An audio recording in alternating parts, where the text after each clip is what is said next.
హల్లెలూయా, హల్లెలూయా. దేవుడికి మహిమ, దేవాది దేవునికి వందనాలు.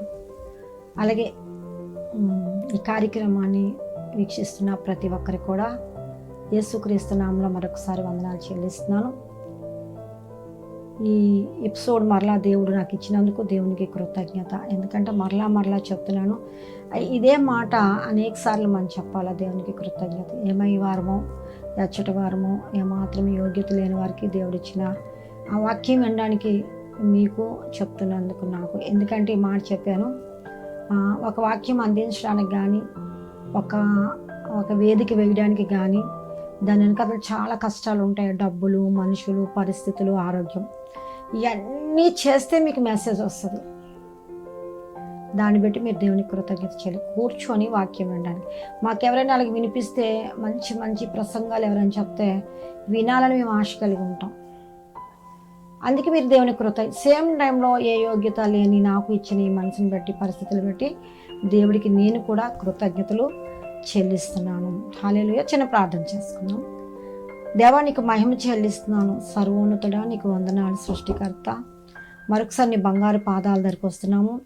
ఈ సాయంకాల సమయంలో నాయన నీ దాసరాలను జ్ఞాపకం చేసుకో, నీ ఆత్మతో నింపు, నడిపించు. ఈ ఎపిసోడ్ ద్వారా ఎంతమంది అయితే ఈ వాక్యం వింటున్నారో వాళ్ళ హృదయాలు బలపరిచి వాళ్ళ హృదయాలకి ఈ వాక్యం విన్నట్టు చేసే దేవుడు మీరే గనక, వినటం వల్ల విశ్వాసం కలుగుతుంది. అలాంటి కృప మాకు దయచేయమని యేసు నామములో అడుగుచున్నాం తండ్రి, ఆమేన్. హల్లెలూయా. ఈ దినం మరొక వాక్యాన్ని కానీ ఒక సబ్జెక్ట్ని మీకు పరిచయం చేస్తాను. చాలాసార్లు ఏంటంటే బైబిల్ తీసుకున్న తర్వాత బైబిల్ లాంగ్వేజ్ మాట్లాడడం, లేకపోతే మీరు దీవించబడిపోతారు, లేకపోతే మీరు దేవుడి మందిరానికి వస్తే మీకు ఆస్తులు వచ్చేస్తాయి, అంతస్తులు వచ్చేస్తాయి అని ఆ కాన్సెప్టే మనకు ఉంటుంది. ప్రార్థన ఎలా చేయాలా, ప్రార్థన అంటే ఏంటి, లేకపోతే ప్రార్థన కన్నా ఇంకా మించినవి ఏమైనా ఉన్నాయా, దేవుని సన్నిధానంకి మనం నేరుగా వెళ్ళాలంటే ఒక ప్రార్థన సరిపోతుందా అనే ఆలోచన మనలో ఉండదు. అందుకే దేవుడు ఏం చేస్తాడంటే ఒక్కొక్క యాంగిల్లో భక్తి చేయడానికి ఒక్కొక్క దైవజనుని మన ముందు పెట్టారు.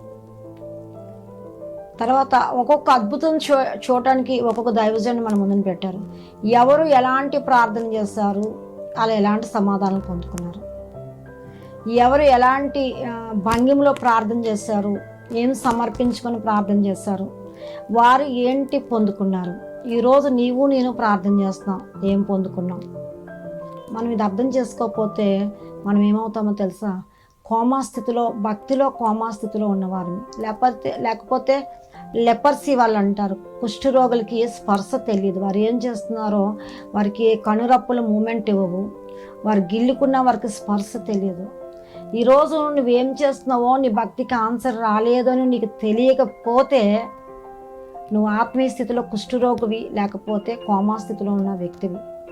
నేను ఈజీగా భక్తి చేస్తూ దేవుడి పాదాల దగ్గర తీసుకెళ్ళడం దేవుడు నాకు నేర్పించాడు.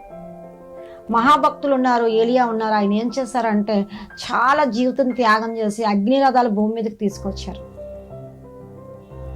సేమ్ టైంలో సారేపతి వెధవరాలు ఒక దైవజనుని గౌరవించి దైవజనుని మాట వెంటనే వినడం వల్ల కూడా ఆవిడ కూడా పరిశుద్ధ లేఖనాల్లో రాయబడింది. మనం ఈజీగా భక్తి చేయడానికి చెప్తా ఉన్నాను. చాలాసార్లు ఏలియా అలా చేశాడు, లేకపోతే ఎలీషా ఎలా చేశాడు, లేకపోతే ఎవరో ఎలా చేశారు.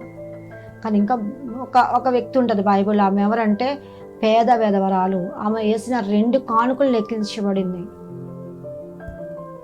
గెహాజీ లాంటి వారు, లేకపోతే ఎలీషా లాంటి వారు పెద్ద చేశారు. కానీ ఇక్కడికి వచ్చేసరికి ఈ సారేపతి వెధవరాలు, లేకపోతే ఇంకా చాలామంది గుడ్డు భర్తలోమై ప్రార్థన దేవుడు విన్నాడు.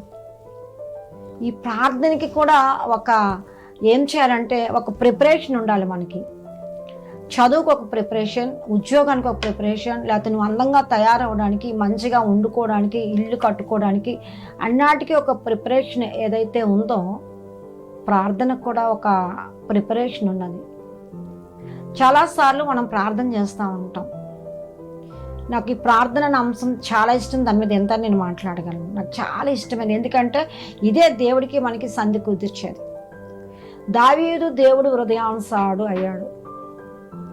దావీదు ముందు ఏమయ్యాడంటే ఒక గొర్రెల కాపరి, ఆయన మహారాజు అయ్యాడు. ఈ రోజుల్లో మనం ఎవరం కూడా భక్తి చేసి మహారాజులు అవ్వలే. మహారాజులం కాదు కదా, మన కుటుంబానికి మంచి నిధులతో పోషించే స్థితికి మనం ఎదగలేదు. అంతేకాదు దావీదు ఏమయ్యాడో తెలుసా, దేవుడు హృదయానుసారుడైపోయాడు. హల్లెలూయా చెప్దాం.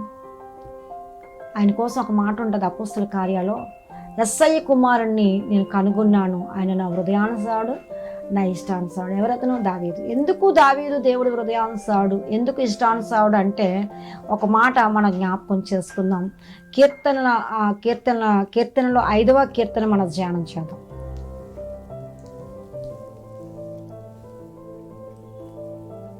యెహోవా నా మాటను చెవును బెట్టుము, నా ధ్యానం మీద లక్ష్యముంచము, నా రాజా నా దేవ నా ఆర్ద్రధ్వని ఆలకించము, నిన్నే ప్రార్థించున్నాను.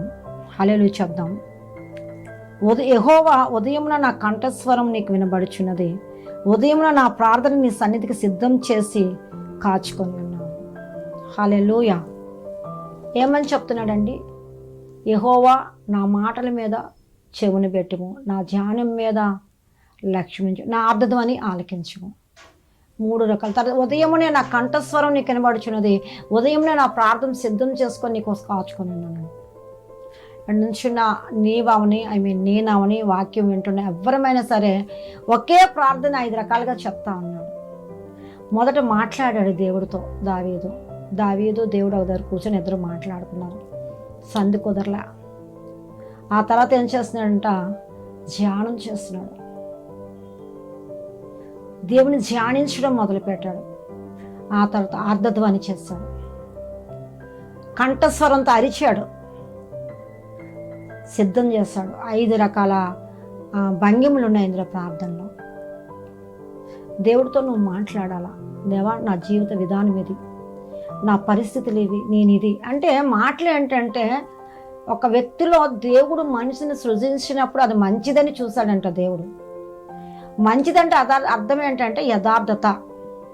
నువ్వు ఎప్పుడైనా దేవుని సన్నిధిలో కూర్చున్నప్పుడు దేవుడితో మాట్లాడాలి. ఏం మాట్లాడాలంటే, దేవా నాకు అది చేయి, ఇది చేయి, అది చేసి ఇది చేసే కాదు. దేవా నేను ఒక సున్నాని, నేను జీవం లేని దాన్ని, జీవం లేని వాడిని, లేకపోతే నా జీవితం ఎప్పుడు భక్తి చేయాలనుకున్నాను, నేను భక్తి చేయలేకపోతున్నాను, నేను బలహీనయ్యాను, లేకపోతే నేను ప్రార్థిస్తున్నానయ్యా, నేను ఆరాధిస్తున్నానయ్యా, నేను స్తుతిస్తున్నానయ్యా అని చెప్పటం ఒక రకమైన మాట్లాడటం దేవుడితో. దేవుడు నువ్వు కొంచెంసేపు మాట్లాడుకున్నావు.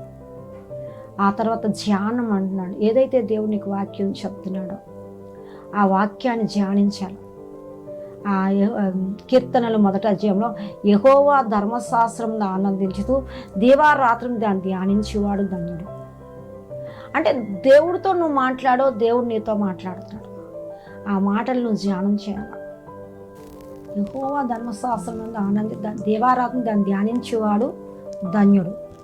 అతడు నీటి కాలువల యోరను నాటబడిందై తన కాలమందు ఫలమిచ్చు చెట్టు వలె నుండును. అంటే వాక్యాన్ని ధ్యానించడం. ఇప్పుడు దావీదు ఏం చేస్తున్నాడంటే వాక్యాన్ని ధ్యానిస్తున్నాడు. ప్రార్థనలోనే వాక్యాన్ని ఏం చేస్తున్నాడంటే ధ్యానం చేస్తున్నాడు. ఏంటి ధ్యానం చేస్తున్నాడంటే వాక్యం వినడం వేరు, వినిన దాన్ని మనము నెమరు వేసుకుంటూ దాని తాలూకు ప్రతిఫలాన్ని నేను ఎలాగ ఆశపడతానా, దాని ప్రతిఫలాన్ని ఆశపడడం ధ్యానించడం అంటే. ఏ దారిలోంచి వెళ్తే నేను అనుకునే గోల్ రీచ్ అవుతాను, భక్తిలోకి నేను ఎలాగ వెళ్ళను, నా యందు మీరును మీ యందు నా మాటలు నిలిచి ఎలా మీకు ఏది కావాలో అది అనుగ్రహించబడని ఒక వాక్యం విన్నాం. ఇది విన్నా బాగుంది, దీన్ని ధ్యానం చేయాలా. నా యందు దేవుడు నాలోకి రావాలంటే ఏం చేయాలి, నేను దేవుళ్ళలోకి వెళ్ళాలంటే ఏం చేయాలి అంటే ఒక ప్రార్థనలో కూర్చొని ఒక భంగిమ, ఒక ధ్యానం. ఆ తర్వాత అంటే ఆర్ద్రధ్వని చేస్తున్నాను అంటున్నాడు. ఆర్ద్రధ్వని అంటే ఏంటో తెలుసా? ఒకే కేక. అంటే ఎగ్జాంపుల్గా చెప్తున్నాను, ఒక దగ్గరికి నువ్వు వెళ్తున్నప్పుడు ఒక యాక్సిడెంట్, నీకు ఒక వస్తువు అలాగొస్తే ఒక లారీ నిన్ను గుద్దినప్పుడు ఆ గుద్దే సమయంలో నీకు స్పర్శ ఉంటే ఒక కేక వేస్తావు. ఆ కేక నేరుగా ఎవరికి వినబడుతుంది తెలుసా? శరీరంలో 1 కిలోమీటర్ వరకు వినబడుతుంది ఇంచుమించు. అందులో ఒక ఆక్రందన కనబడుతుంది, ఒక వేదన సంథింగ్ ఎవరికో ఏదో జరిగింది. ఆ కేకతో జనాలు అక్కడ పరిగెట్టుకొని వస్తారనమాట. ఆర్ద్రధ్వని. లేకపోతే ఏక కుమారుని పోగొట్టుకొని ఆ కుమారుడికి ఆ తల్లి అంటే ప్రేమ అనుకో, ఆ తల్లి కేకలు వేస్తుంది అనమాట. ఒకే రకమైన. తర్వాత ఇంకో మాట నేను డెలివరీ అయినప్పుడు ఆ బిడ్డ పుడుతున్నప్పుడు తల్లి కేకలేస్తూ ఉంటుంది ఆర్ధధ్వని అంటే. అలాంటి కేక నువ్వు ప్రార్థనలో వేయాలంట. అంటే ప్రసవ వేదనతో ఉన్న బిడ్డ తల్లి ఎలాగైతే ఘర్షణ పడుతూ ఉంటుందో, నీలోంచి నీ పాపం పోవడానికి, దేవుని శక్తి నీలోకి రావడానికి. దేవుడు హృదయాన్సాడు ఉరికినే అయిపోలేదండి. మనలకు పొడి ప్రార్థనలు, అవసరమైతే ఒక ప్రార్థన, అవసరం లేక నాతో కూడా నేను చెప్తున్నాను, అవసరమైతే ఒక ప్రార్థన, అవసరం లేకపోతే ఇంకో ప్రార్థన, ఏది పడితే అది చేసి మేము భక్తి చేస్తాం, గంటల ప్రార్థన చేస్తున్నామని చెప్పి జీవం లేని ప్రార్థన కాదు. ఆర్ధధ్వని అంటున్నాడు అన్నమాట. అక్కడ ధ్యానం చేశాడు, మాటలాడాడు, ధ్యానం చేశాడు, ఆర్ధధ్వని. తర్వాత అంటాడు, ఉదయమునే నా కంఠస్వరం నీకు వినబడుచున్నది అంటున్నాడు. ఇది ఒకసారి ఆలోచించండి ఎలా జరుగుతుందో. అంటే ఉదయాన్నే ఏం చేస్తుంది అంటే దేవుణ్ణి ఆరాధన చేస్తూ ఉన్నాడు. ఆయన ఏమై ఉన్నాడు, దేవుడు ఏమై ఉన్నాడు అంటే ఆయన మహోన్నతుడు. మహోన్నతుడా నీకు వందనాలు, సర్వోన్నతుడా నీకు వందనాలు, సృష్టికర్త నీకు వందనాలు.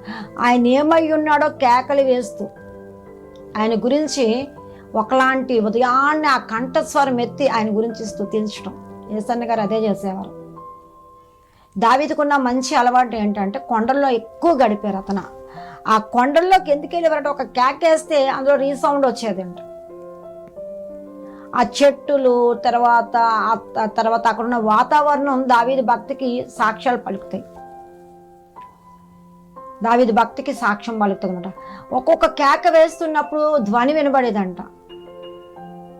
సెకండ్ మరలా తను ఇస్తున్నట్టు ఆ కొండల్లోకి వెళ్ళి దావీదు ఏం చేస్తాడంటే ఎలుగెత్తి యెహోవాకు నేను మొర్ర పెట్టగా అంటాడు. ఎలుగెత్తి దావీదు ఏం చేస్తాడంటే దేవుడిని అరడం మొదలు పెట్టాడంట. అదుల్లా గుహలో ఉండేటప్పుడు కొంతమంది బలహీనతో ఆయన గడుపుతున్నప్పుడు ఆయన ఏం చేస్తాడంటే పర్సనల్గా దేవుడితో కేకలేయడం మొదలు పెట్టాడంట. ఆ తర్వాత ఏమన్నాడు, ఉదయం నేను ఆ ప్రార్థన సిద్ధం చేసుకొని, అంటే ఈరోజు దేవుడితో నేను ఏం మాట్లాడాలా, అనవసరమైన మాట్లాడకుండా దేవుడికి ఇష్టమైనవి. ఎస్తేరు ఏం చేస్తుందంటే మీకోసం నేను ఇందు ఏర్పాటు చేశానయ్యా అంటది.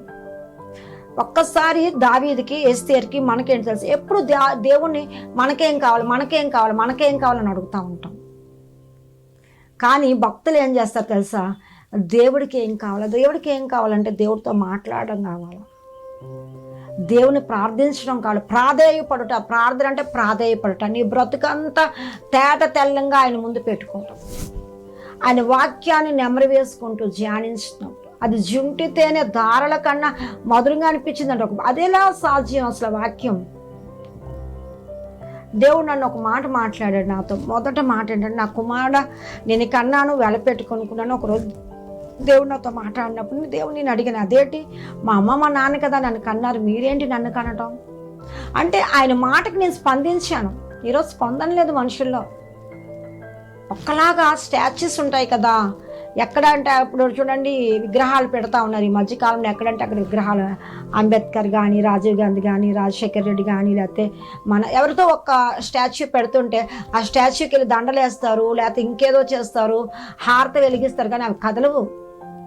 ఈరోజు దేవుని సన్నిధికి వెళ్ళి నేను అలాగా స్టాచ్యూలా కూర్చొని అంటుకుపోయి కూర్చొని వచ్చినట్టు వచ్చేస్తున్నాం. కానీ దావీదులో కదలికలు ఉన్నాయి. పుట్టిన బిడ్డని కదలిక లేకపోతే అది అస్వస్థత అంటారు. మీరు డెలివరీ అయిన తర్వాత బిడ్డను తీసి ఇలా పట్టుకునేటప్పుడు ఆ పాప కేక వేయాల. కేక వేయకపోతే బిడ్డలో అస్వస్థత ఉన్నట్టమాట. ఒక గుడ్డు ఉంటుంది, కోడి గుడ్లు పెట్టినప్పుడు ఆ గుడ్డు పెట్టిన తర్వాత 21 రోజు కోడి దాని మీద తన వేడిని పెట్టి పొదుగుతూ ఉంటుంది అన్నమాట. ఆ పొదిగిన తర్వాత 21వ రోజు నుంచి ఆ గుడ్డు పగిలి బయటికి రావాలనుకుంటే ఆ గుడ్డులోంచి ఒక సౌండ్ వినబడుతుందంట. ఏ గుడ్డులో సౌండ్ వస్తే ఆ గుడ్డునే తల్లి వెళ్ళి పొడిస్తే అందులోంచి పిల్ల బయటకు వస్తుంది. ఈరోజు భక్తి చేస్తున్నా నీవు ఒక ప్రార్థనను పేరు పెట్టావు, నీకేది అవసరమైతే దాన్ని దేవుణ్ణి అడుగుతావు, అది ఇచ్చినా ఇవ్వకపోయినా నువ్వేమీ పట్టించుకో. అది నిర్జీవమైన, అది శవంతో కూడిన ప్రార్థన. అయితే ఇంకొంచెం ముందుకెళ్తావు ఏంటంటే నీకున్న కష్టాలన్నీ పట్టి దేవుడికి చెప్తావు. నీకు కష్టం ఉంది కనుక, కష్టం లేకపోతే అసలు దేవుడు మందిరానికి వెళ్ళో. దేవుడు ఇక్కడేంటో తెలుసా, ఆయన ఏమంటున్నాడు తెలుసా, యెహోవా అని చిన్న కామా పెట్టది ఆగి అంటాడు, నా మాటలు చెవు పెట్టాయా, నేనేం మాట్లాడుతున్నాను ఫస్ట్ వినండి. అంటే జీవము గల దేవుణ్ణి దావీదు అక్కడ నుంచోబెట్టారు. నేను ఒక ప్రార్థనే కాదు కానీ నేను ధ్యానిస్తున్నాను అంటున్నాడు. అంతలా ధ్యానం ఒకటే కాదు, నేను ఆర్ధధ్వని చేస్తాను, కేకలు వేస్తున్నాను, రంకులు వేస్తున్నాను. నాకు తెలిసి పరిశుద్ధ దేవదూతల సమూహం దావీదు దగ్గరకు వస్తాయి. అందుకే దావీదు గురించి దేవుడు అంటున్నాడు, నేను ఒక వ్యక్తిని కనుక్కున్నాను, ఆయన ఎవరో తెలుసా? నా హృదయానుసాడు, నా ఇష్టానుసాడు. ఈరోజు ఈ వాక్యం వింటున్నాను, నీవు చెప్తున్నాను, ఒక ఛాలెంజ్ వేస్తున్నాను. నీ ప్రార్థన పద్ధతిని నువ్వు మార్చుకోగలిగితే, యథార్థమైన ప్రార్థనలోకి నువ్వు వచ్చినట్లయితే, దేవుడితో మాట్లాడడం నువ్వు మొదలు పెడితే, ధ్యానించడం మొదలు పెడితే, ఆర్ధధ్వని చేయడం మొదలు పెడితే, గొర్రెల కాపరి అనే దావీదు, ఒక మంచి ప్లాట్ఫారం లేని దావీదు ఈ భూలోకంలో రాసయ్యారు, పరలోకంలో దేవుడు హృదయానుసాడయ్యారు. నాకు తెలిసి తప్పకుండా నీవు నేను అలాగవుతాం. అలాంటి ప్రార్థన మనం చేస్తే దేవుడి చిన్న మాటలు దీవించును గాక. ఆమేన్. సర్వోన్నతుడా నీకు వందనాలు, సృష్టికర్త నీకు వందనాలు. మరొకసారి సమయాన్ని బట్టి ఇంతవరకు మీరు ఇచ్చిన అభిషేకాన్ని బట్టి నీకు వందనాలు చెల్లిస్తున్నాను. ఈ వాక్యం ఎంతమంది అయితే వింటున్నారో ప్రభు, వాక్యంలో జీవం ఉంది, నేను కాదు. ఇప్పుడు కాదు, ఎప్పుడు విన్నా దానిలో జీవం బయటకు వస్తుంది. కనుక ఆ జీవం గల మాటలు వాళ్ళ హృదయాలు బలపరిచి భద్రపరిచి, నన్ను ఇక్కడ వారికి వర్క్ చేస్తున్న బిడ్డలందరినీ మీ చేతులకు అప్పగిస్తూ యేసుక్రీస్తు నామములో అడిగి వేడుకొంచున్నాం తండ్రి. ఆమేన్, ఆమేన్.